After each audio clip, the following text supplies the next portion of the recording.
आज मु आपण मानक शेयर करने नहीं आसी नुआ स्टाइल केमिति बैगण मसला प्रस्तुत करवा। बैगणर मसला जदि एहीपरि बनइबे मु ग्यारंटी देके कहूची जो माने बैगण खाऊना केही भी आउ बैगण खाइबा पई मना करिवेनी। थरे घरे आपण निश्चिंत बनातु। एबे चलंतु डेरी न करी हमर भिडियोटी को स्टार्ट करि नबा। जदि भिडियोटी आपनको पसंद आसे ताहाले गोटे लाइक और सब्सक्राइब करि देबे। हेलो फ्रेंड्स, मु रोजालिन आपण माननको स्वागत करूची आरएस सानवी होम कुकिंग को। बैगण मसला प्रस्तुत करबा पई प्रथमे मु एठी बैगण नै जाईछि। बैगण एठी मु 250 रु 300 ग्राम नै जाईछि। आपण जदि अधिक क्वांटिटी रो बनेबा को चाहुचंती ताहले अधिक क्वांटिटी रो बैगण नै परिबे। एबे हमें बैगण को कट करि नबा। फास्ट एमिति बैगण को मझिरु काटि नेबे, तापरे आरपट साइड रु भी काटि नेबे, एमती चारिपटरु काटि नेबे। देखंतु मोर पूरा कसी बैगण आनिछि। आपण एमती कसी बैगण रे करिवे, देखिबे आपणकर बैगण मसला बहुत ही टेस्टी लागिबो। आमे एमिति सबुतिक बैगण को कट करि नबा। एठी आपण देखि पारुथिबे मु सबुतिक बैगण को कट करि आनिछि, चारिपट भलिया काटि नेछि। बैगण को बेसी समय बाहर रखिबेनी, पानी रे पकेई दबा, नहले हमर बैगण कला पड़ी जिवो। आमे एठी पानी रे सबुतिक बैगण पकेई नेछे। एबे आमे बैगण को छाणीबा। तो बैगण छाणीबा पई पूर्वर मु तेल को गरम करके रखी देइथिली। आमे एबे छाणी की रखिथिबा बैगण को गरम तेल रे देई दबा। देखंतु मु सबुतिक बैगण को तेल रे पकेई देछि। आमे एबे हबा पई ताको किछि समय छाड़ी दबा। देखि पारुथिबे बैगण हमर भलसे हेई गलानी। आमे एबे छाणी की गोटे प्लेट रे बाहर करि नबा। मु जेमिति बनाउछि आपण ठीक सेमिति ही घरे बनांतु। देखिबे आपण घरे बैगण मसला बहुत ही टेस्टी हबो। एबे चलंतु बैगण मसला पई मसला प्रस्तुत करि नबा। मसला प्रस्तुत करिबा पई प्रथमे मु एठी 4टी पियाज नै जाईछि। आमे एबे पियाज को कट करि नबा। पियाज को आपण एमिति मो भली लंबा लंबा पीस करिकि काटिबे।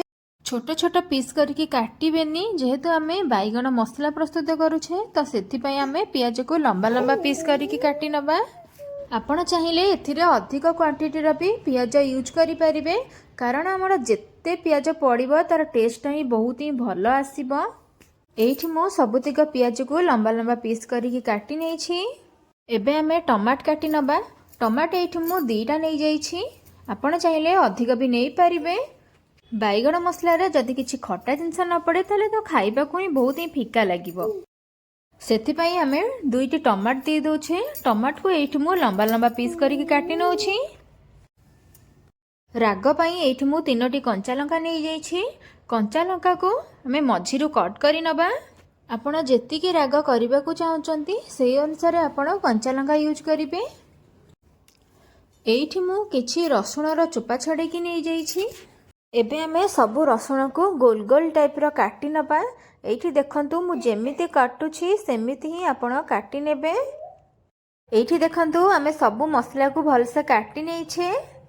आमे एबे मसला बनेइबा। मसला बनिया पई प्रथमे मु एठी करी रे तेल नै जाईछि।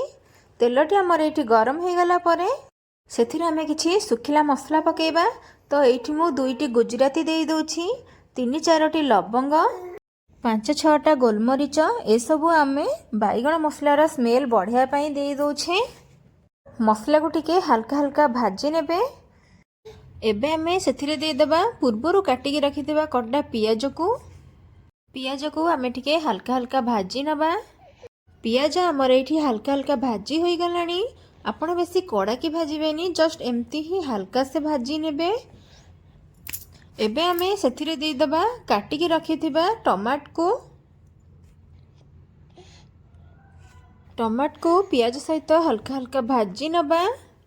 एबे आमे स्वाद अनुसार लूण देई दबा 1/2 चमच। लूण दे सारा परे टमाट को पियाज सहित सेट करबा पई आमे 2 रु 3 मिनिट पई कवर करि नबा। एबे चलंतु आमे देखि नबा। एठी आपण देखि पारुथिबे पियाज सहित टमाट पूरा हमर भल से सेट हो जाईछि। एबे आमे सेथिरे किछि मसला ऐड करिबा।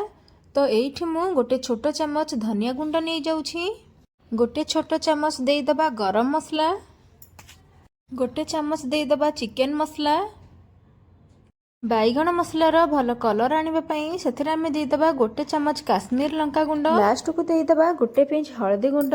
ଯେହେତୁ ଆମେ ବାଇଗଣ ପକେଇଛେ ତ ସେଥିପାଇଁ ଆମେ ହଳଦୀ ଗୁଣ୍ଡ ଦେଇଦେଉଛି।